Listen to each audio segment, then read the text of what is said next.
All right, Mike, we're going to start. Bill, whenever you're ready. Paul? Welcome to Hammer Dahn! Dad! Number one sports gambling podcast coming out of the Pat McAfee Incorporated offices. I am Tone Diggs. Pat McAfee will be joining us.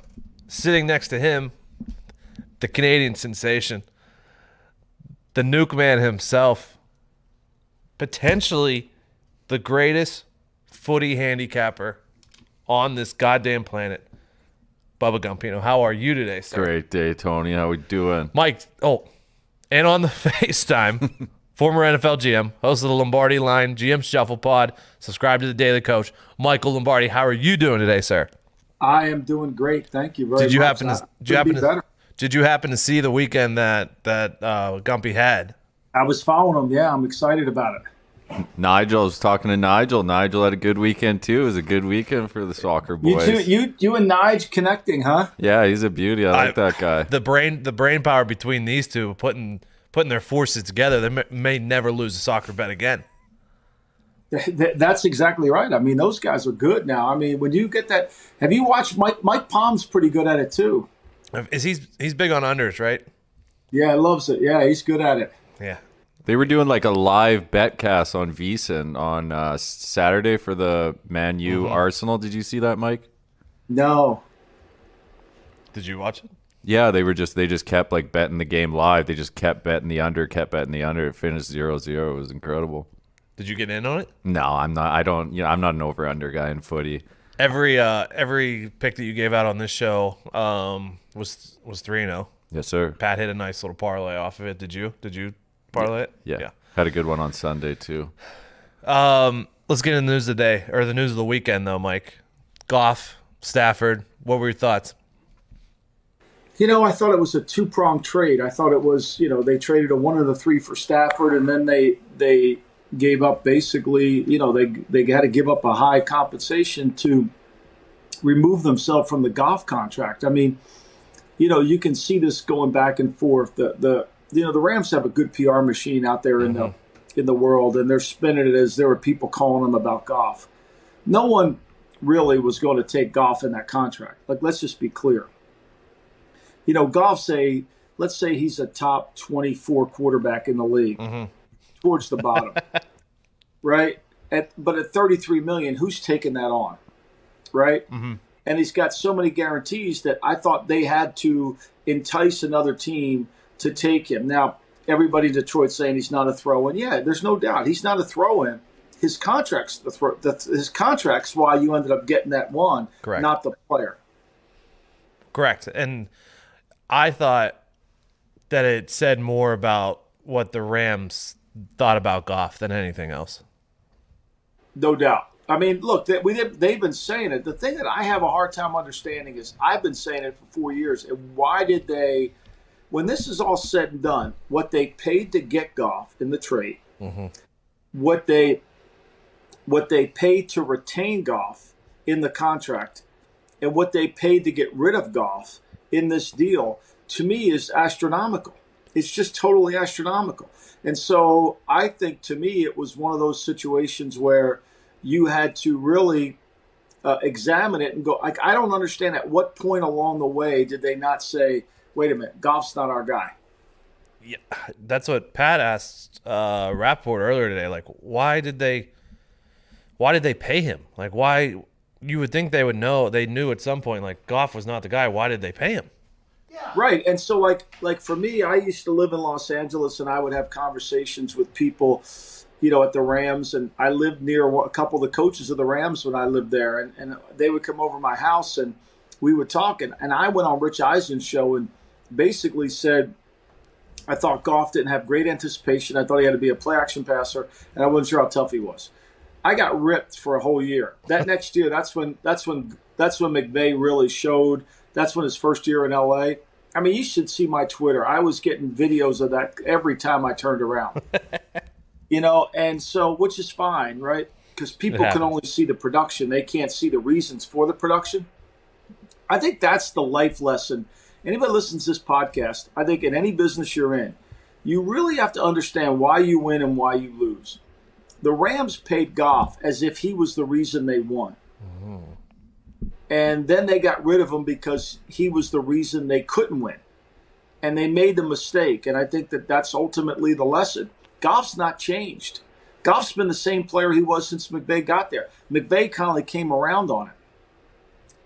What do you think that? Why do you think it is? Because they had so much success early? They're like, okay, this is going to be able to last forever? Well, I think what happens is you have success, right? People see you. First of all, as good of a coach as Sean McVay is, and I think he's really good. He's one of my favorite coaches. He has zero drop-back pass game. Why? Because he can't run a drop-back pass game, A, because his offensive line struggles in drop-back pass, and B, Goff's not a progressive reader out of the drop-back pass game. It's all play action.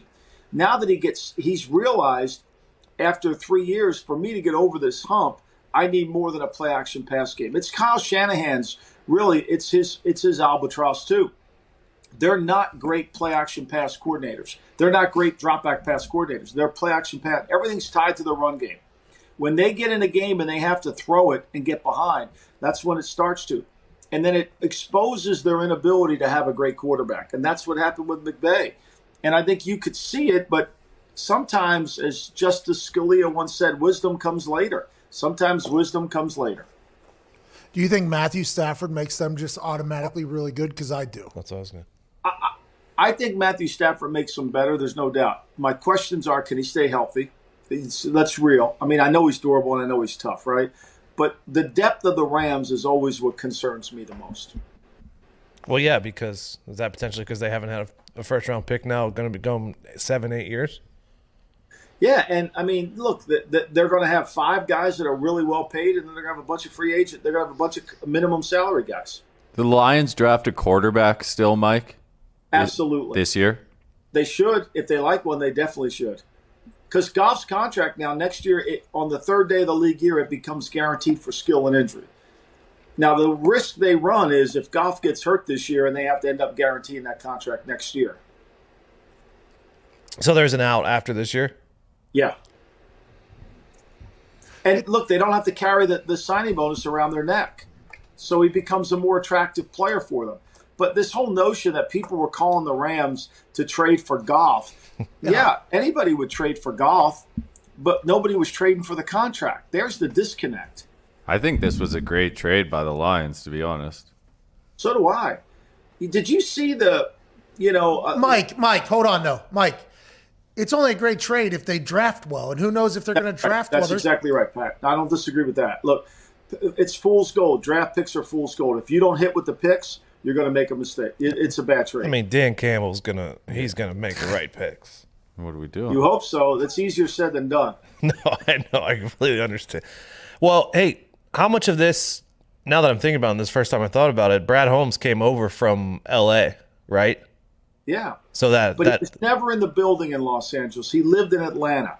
So I don't want to but he was the reason he was there when they drafted Goff. So he has a scouting perspective of Goff. The day-to-day perspective of Goff, of people. This is the disconnect in the NFL. We hire guys to become general managers that were just college scouts. If you don't know the NFL inside and out, it's hard to be a general manager in the league. You're going to have to learn it. You know the draft. You see players. You don't understand the team and how they fit. You can't piece the player together based on the schemes of every single team. That's what you have to be able to do. This is what he's going to have to learn to do. Can the Rams survive without any draft picks, just keep doing free agency like they're doing and stand under the cap, Mike? But they can't do free agency. I mean, they're going to have very limited ability to really dabble in as the cap gets tighter. Yeah, they can keep. Hey, allegedly they can renegotiate Aaron Donald and Jalen Ramsey and get into the top 10 in free cap space. Now, Aaron Donald and Jalen Ramsey, I'm not saying they'll do that, but it was something talked about. They'll easily do it because all they're doing, Pat, is converting their huge paragraph 5s into signing bonus. What's that? What's that mean? So say you have a there's no sense in saying. We'll just do it right now. So as Al Davis would say, I don't want to say, I want to do. Fuck, I don't want to say, I want to do. Let me get it right here. And then if I was taking this long, oh my God, I could have done that. Okay, so Aaron Donald has 19.82 worth of paragraph 5, base salary. And Jalen Ramsey has 17.5.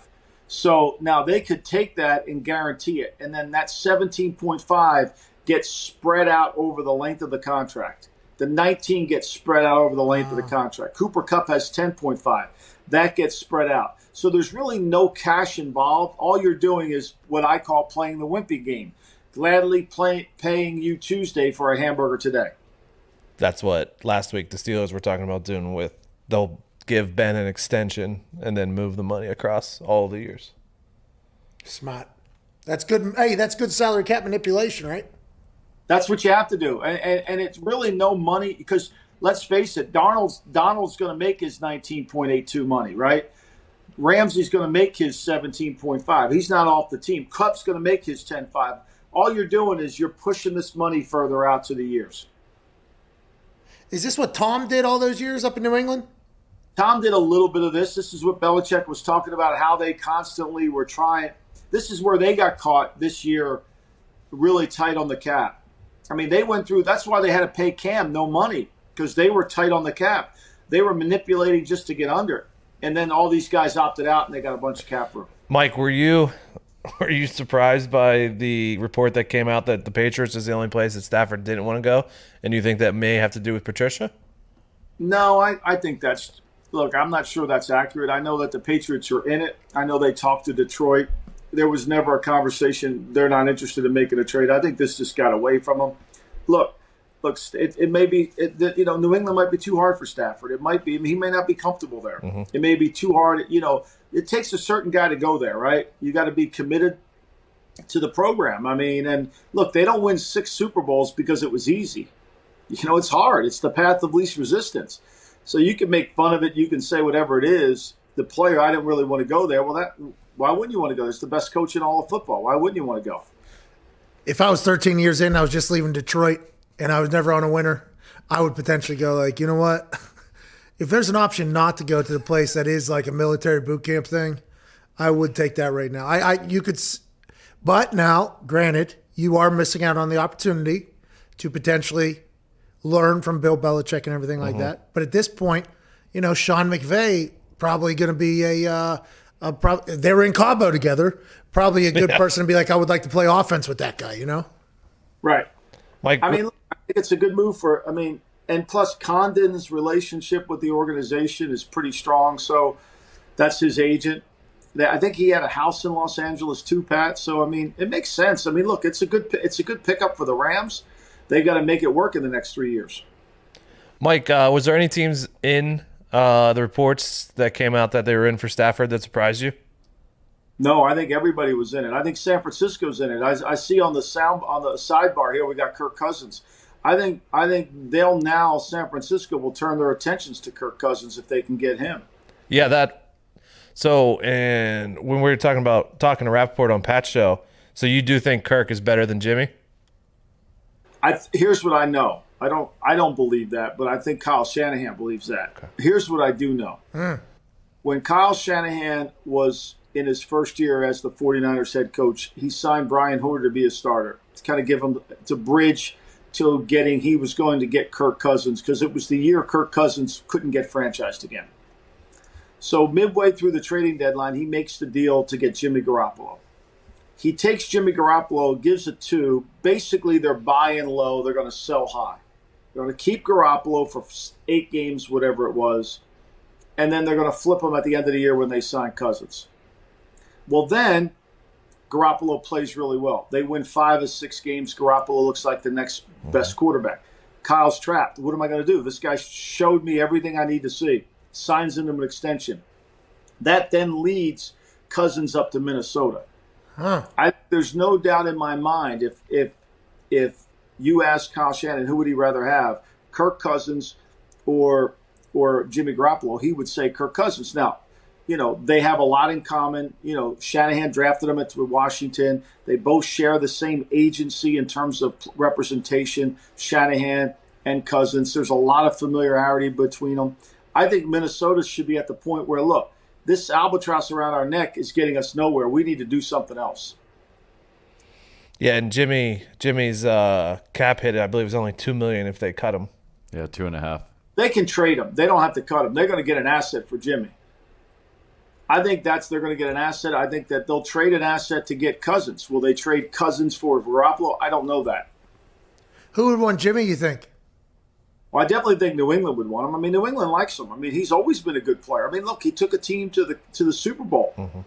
You know, I mean, he maybe didn't have to throw the ball very much, but he made enough plays in that year. Now, Jimmy's problem is durability. You got to worry. I mean, he missed one whole season. The next year after that one with the knee, and then last year he had the high ankle for pretty much most of the season. Mike, I don't know if it was just us. No, it wasn't just us because I saw it all over the internet. But a lot of people thought Stafford's best fit was with the Colts. So where do the Colts go from here? Come on. I thought so too. I mean, behind a really good offensive line, playing in a dome, you know. But I don't think that the Colts were going to look. I think there's a difference between being courageous and desperate. To me, the Rams made a desperate move, motivated by the contract that they gave Goff, not by their wanting desperate in terms of wanting Stafford. I think there was a combination in Los Angeles. They knew that McVay wasn't going to tolerate Goff another year. That was just going to fall off. So I think Chris Ballard looks at a lot of different options. You know, does he look at Garoppolo? Does he look at the draft? Does he look at, you know, Derek Carr, Marcus Mariota? I think there's going to be constant movement of these quarterbacks. Chris Ballard told me that they were competitive. They were in there for the trade, and then the Rams came in with the boom or something like that, with the huge. No doubt about that, Pat. I was told Saturday night or Sunday morning. I was told Sunday morning. I was told that it would happen no later than Monday, and at no later than Monday night it was going down. And it happened Sunday afternoon.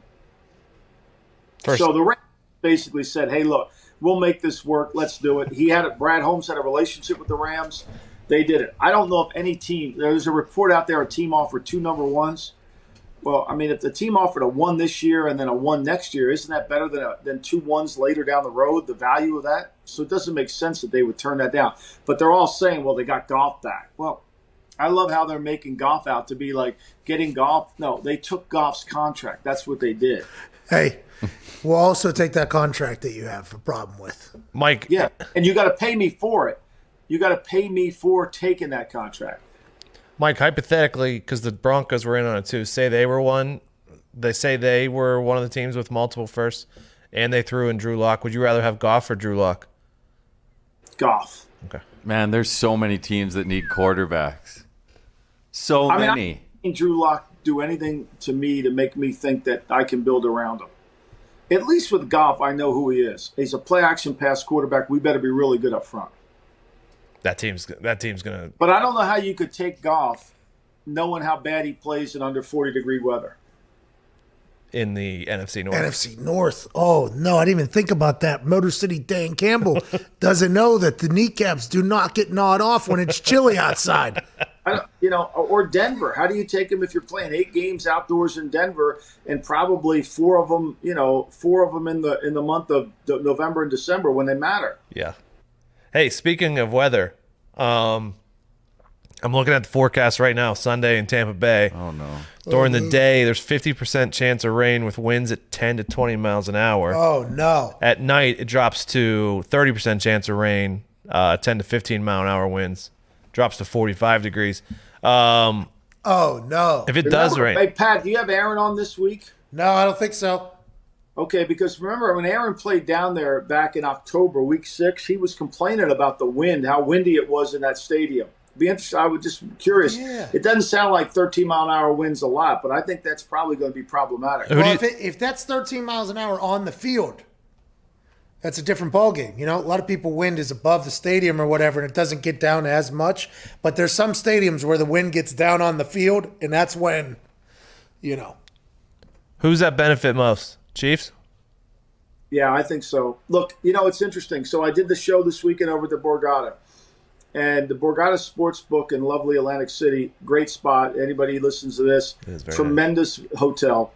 But guess the 2 players that they have the most liability on for the MVP of the game. Kelsey. Tyreek Hill. Nope. The most liability they have is Shaq Barrett and Jason Pierre-Paul. Oh, Jesus. There's a ton of people coming in betting, professional people, betting on those two players to be the MVP of the game. because they get 2-3 sacks and they win. That's right. And with the two tackles out for Kansas City, that's a problem. That's a good. I'm going there now.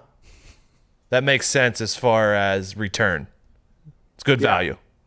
Take a shot. I mean, you're wasting your time with Kelsey because if Kelsey has a big day, that means I agree. Mahomes had a big day. Yeah. Yep. Now Hill's a different story at 9-1. I don't know what our app says there, but it's a different story. But I think you're wasting your time if you're not.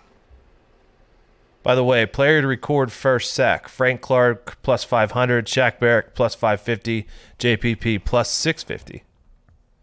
I would go with Clark because I don't think Mahomes is going. I think they're going to go in the game knowing Mahomes got to get rid of the ball. If Mahomes gets sacked, it's going to be because he's got to hold it later in the game. Mike, who did you ask on Friday? Can you remember what their over under for tackles was?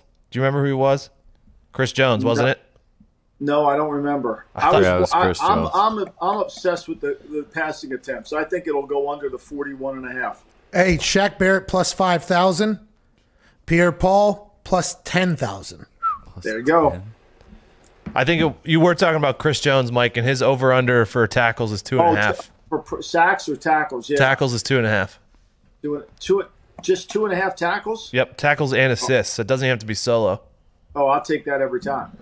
Who's that? What's the Chris Jones. What's minus 110? Chris Jones, minus 125 over, plus 100 under. It's a good bet. Something to think about. Mike, we're going to go through all these on Thursday and Friday because they're Great. like more and more of these pop up every day. Yeah, I think, the other thing is it's hard to, we got to make sure that before you put bets in, especially this line, isn't it interesting how the line hasn't moved one bit? Neither. I mean, the juice is still to the 120 on the 3, but it hasn't moved at all. The total hasn't moved either. It's unbelievable. Man, there's a lot of bets. Yeah, that's what I said. We'll go over those on Thursday and Holy Friday shit, I was just scrolling. because then they're going to add more too. They're gonna add a lot more.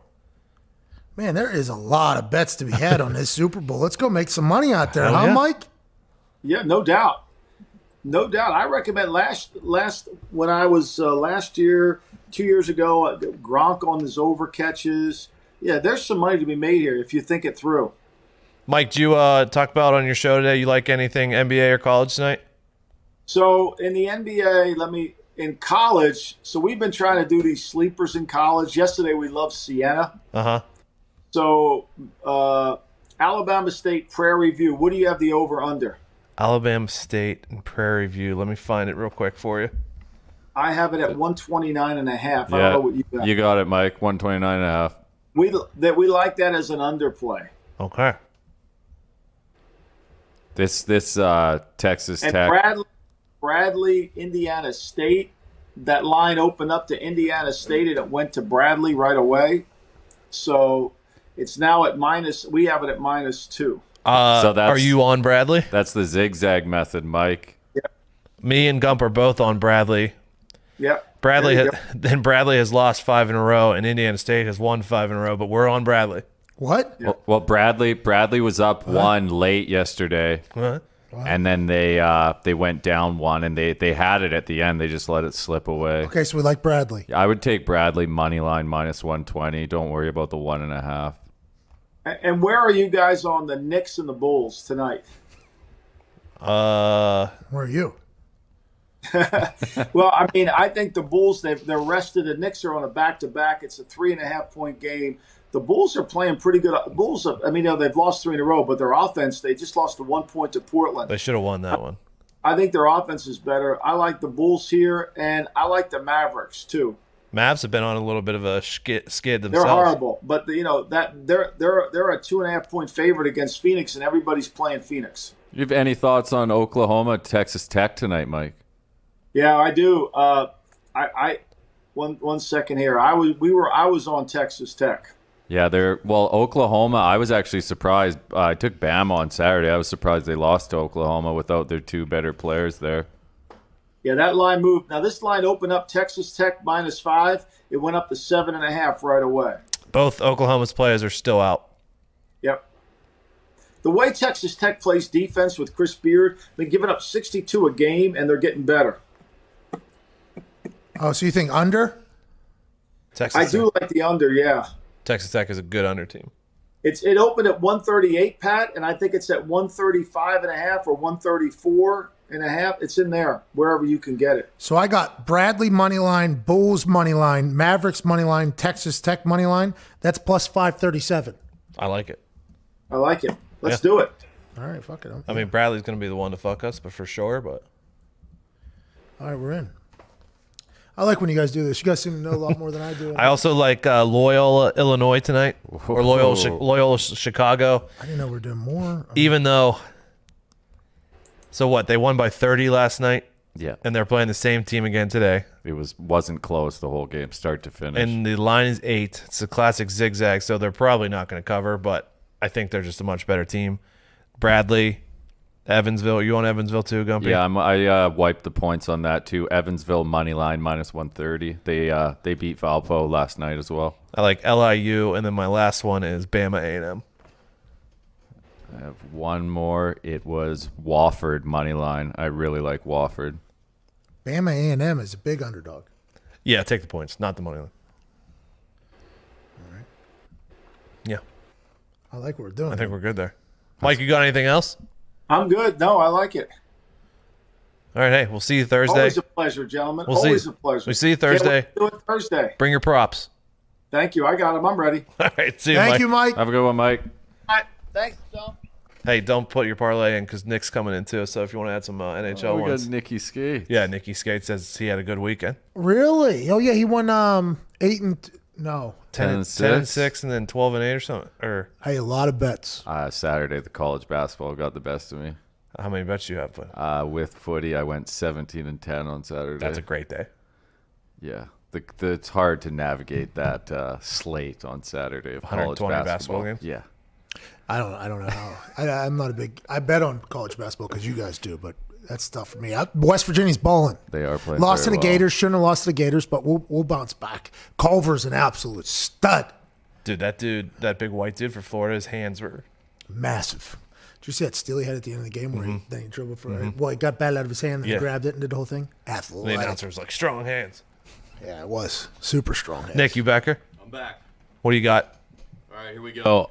Boston. Oh, boy. Hold on. Boston at Washington. Are you running the gauntlet? I'm Are going. we doing every game? Just Yeah. so it, Oh, yeah. Got them all. Jeez. They can't all be locks, can they, at this point? That's up for you to decide, my friend. Volume shooter. Let's Volume go, pal. shooter. Bruins money line minus 146 there at Washington. Now, the Bruins have gone under in 4 of the last 5 games on the road. boy. But I'm not going to touch it because the last game was 4-3. These two teams just played, and they had lost to the Caps 4-3. So I'm taking the Bruins to bounce back win here. I like that. Let's go with Tampa Bay minus 175, and I'm going with over 5.5. Who are they playing? They play the Predators. Ooh, the Preds. This is Tampa Bay and the Preds, huh? Tampa Bay's at home. And then you got Hockey League. Time, the Pittsburgh Penguins against New York Rangers. I'm just taking the over here, 6.5. You could also look first period over there. Penguins are 6-3. Rangers are 5-3. You Really? could. Both these teams bleed chances. Now, if you want, the Penguins are 3-0 against the Rangers on the season, but they've all been 1-goal games, so they've all been tight games. That was a Super Boost hit on Saturday. Amen. You're damn right it was. Also, Amen. Hockey Sharp, how you doing? Thank you. Also, Pens, Rangers are the top 2 teams in the league at 7-2 and 6-2 as in a goal in the first 10 minutes of the game. A lot of scoring early. All right, then we got Montreal, heavy home favorite, minus 170 against Vancouver. Also like the over there. Montreal, the total's gone over in 4 of the last 5 games against Vancouver, and Montreal's 10-2 straight up in the last 12 against Vancouver. Nice. Jeez. And then finally, Calgary minus 124 at Winnipeg, and I like the under there, under 6. Is there trouble brewing in Calgary? Could be, Gumpy, could be. The total has gone under in 8 of their last 10 when playing on the road against Winnipeg as well, something to keep in mind. Fucking Calgary. stats on stats, dude. Calgary's problematic. Who wants out of there? I would assume a lot of guys. I don't know if Johnny Hockey's happy up Yeah, there. I there's think somebody Gaudreau that might came want out and to said he like a wants move, but we'll see. Johnny Hockey? Yeah, that's He said Johnny he wants Gaudreau. out? They paid He doesn't Mark, say he so wants out yet, but I mean, there's been some hints that maybe It's expensive. let's show. get the hell out of here. Calgary always pays goalies when they're at their way out. A potential first period under. Nashville and Tampa, I believe, play tonight. Correct, Nick?